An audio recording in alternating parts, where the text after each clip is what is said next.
What's happening? How are you doing? I hope you're doing well, Manze. Welcome. Uh, it's end month, and January imeisha watu wangu, and you know what?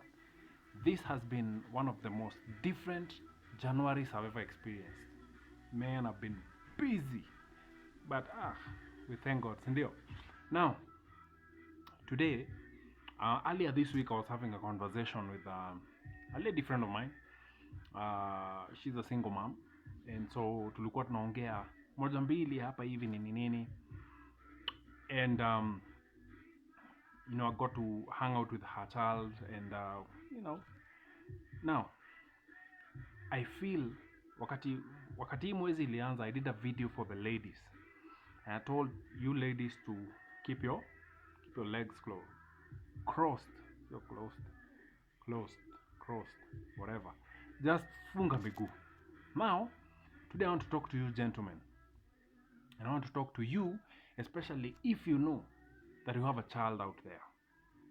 It is time for you to take responsibility.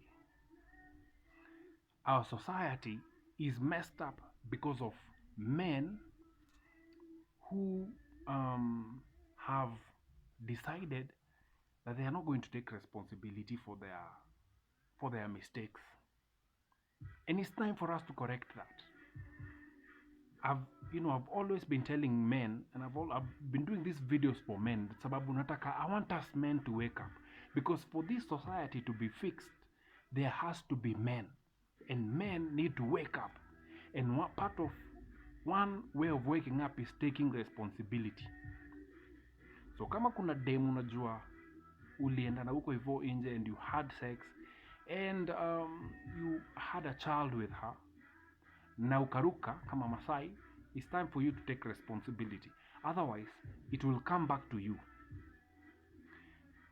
A good friend of mine goes to schools and does all these seminars. He always says this: fatherlessness is the mother of all problems. And it is time for us to correct that. As men, we have to take responsibility. Kuna watoi wengi sana wana grow up without fathers, na yetu unajua wewe uko hapo, and you sired a seed, you gave the seed to the woman, and now you have a child that you have abandoned. For this society to be able to rise again,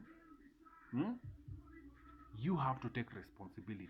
Listen, even for future generations to come, there has to be someone to stand in the gap today. And I'm not talking about being a stepfather.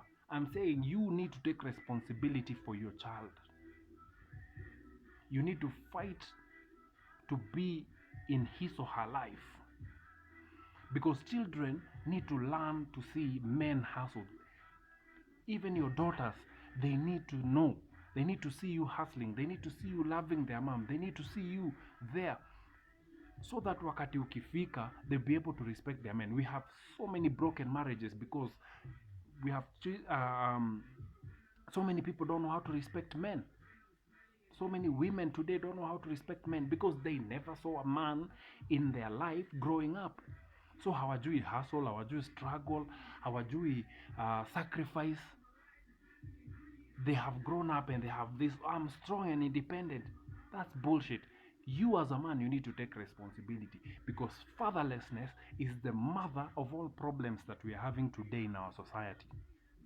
And it's time for you as a man to take responsibility. So kama unajua kuna mtu yuko naye mahali, ebu begin to reconcile and make sure that you're in their life. Let them see that at least you're trying. Hata kama mama yake amekukataa, make sure that your toy sees you trying, because that will fix a lot of problems that we are having today. Gentlemen, we have to wake up. We have to wake up. We have to take responsibility for every mistake and everything that we have done. I'm not saying children are mistakes, but I'm saying you have to take responsibility. Inaweza kuwa hata dem ndiye alichukua mtoi akaenda, but make sure you're fighting for your child bana, because that is your seed. That is your seed out there. And they are growing without direction because they have no you in their lives. Men, It is time to wake up. Let 2022 be that year where we begin to wake up and change all the wrongs that we have in our society. Kwa pamoja, reach out to the mother of your child. See your children. Let them have you visit them. Let your kids visit you during the holidays. Let's fix the mess that we have in our society, manze. Kwa pamoja. Man, it is time. It is time for the truth to be told. As much as naambia mademu afunge miguu, pia wewe kama mwanaume take responsibility. Ulikutana na dem, you had sex, you knew what you were doing, the chick became pregnant, and now you have a child out there growing like a thorn.